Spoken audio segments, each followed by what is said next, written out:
Hi everyone, glory to Jesus Christ. This is going to be the first in a series of videos on the Night Stalker, Richard Ramirez, who I had a correspondence with for a short length of time before he passed away. I'm doing this for a couple of reasons. As a famous criminal, I think his case is interesting to a wide variety of people. Also, from a prison ministry perspective, Richard was an avowed Satanist.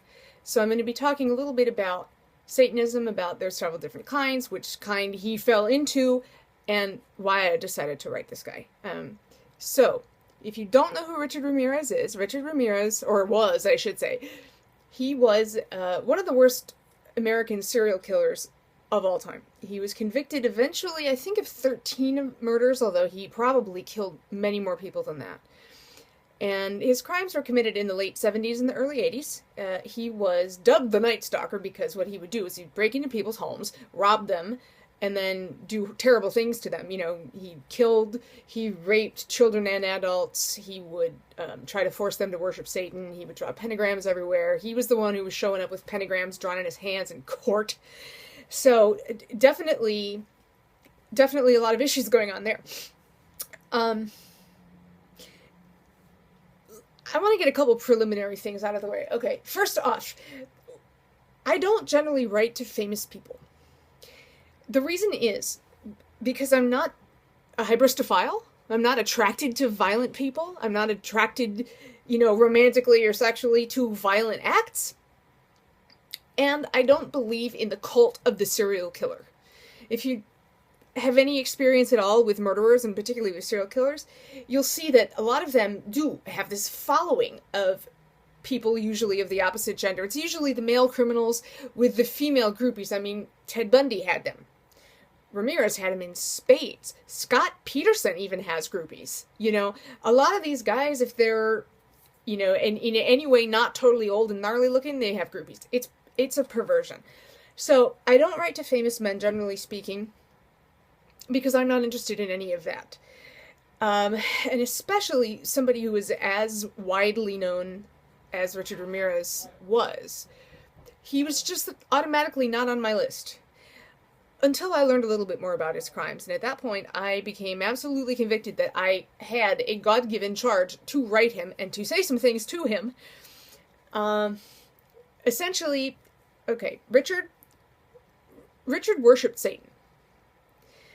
There are two kinds of Satanists. I'm painting with a broad brush. There's two kinds of Satanists. There's the Satanists called LaVeyan Satanists who don't believe in Satan as a deity or an entity, but they believe Satan is a principle, meaning it's a worldview of essentially, indulging the flesh and being nice to people who are nice to you and destroying people who aren't. And Richard liked to quote Anton LaVey, who is the founder of that branch of Satanism. He liked to quote him a lot. If you read interviews or you watch interviews with him, he just was kind of like a tape recorder. So you can find the words that he used. They're pulled right from all the websites that are kind of promoting this religion. However, Richard didn't stop there. Richard actually worshipped Satan as a god, as a deity. And when I found that out, I said, okay, wait a minute. You're on death row, buddy. I have some things to say to you. Because as a sincere Christian, we have an obligation to people like that. Have an obligation to write them and to say, listen, I don't know if you killed those people or not. I don't care. It's none of my business. But I know you've said these things because you said them in interviews and I've seen the YouTube clips, so here's the issue.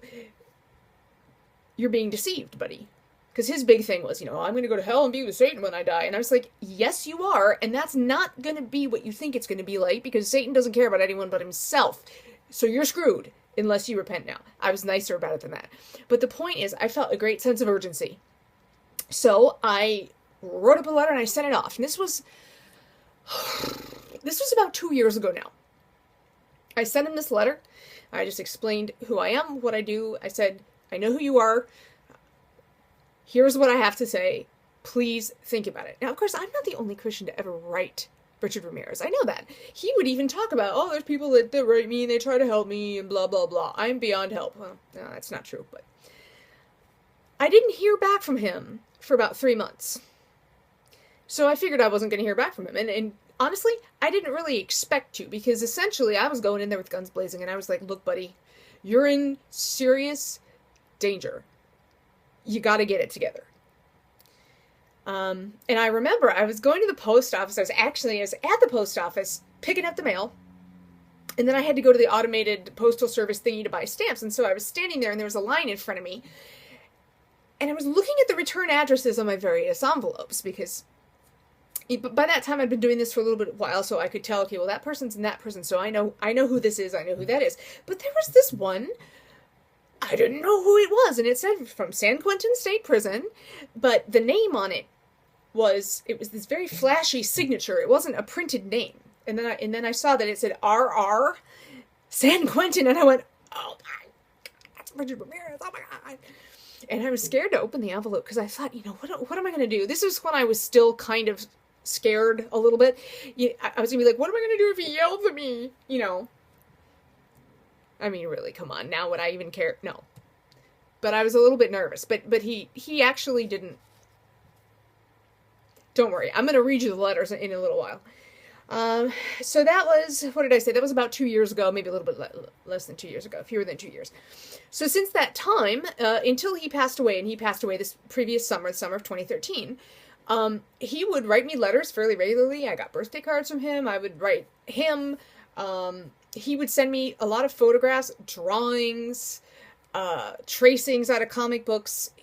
He would get song lyrics somehow. Like, I guess his wife at the time would print out stuff and bring it in him, and he would cut it out into, like, cute little shapes and stuff. It was weird. Again, it's all here. We're going to go over that. The point is that this has definitely been a wild ride. And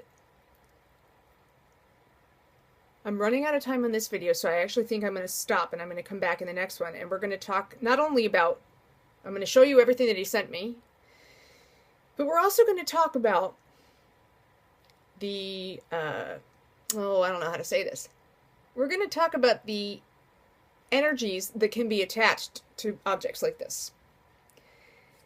And I'm going to tell you about some experiences that I've had that have been pretty freaky. So, anyway, I like to use the technical term, freaky. So, that's Richard Ramirez, video number 1 in the can. I'm going to be back in a minute with video number 2, and I'm going to start dissecting this. So, see you in the next video. Bye.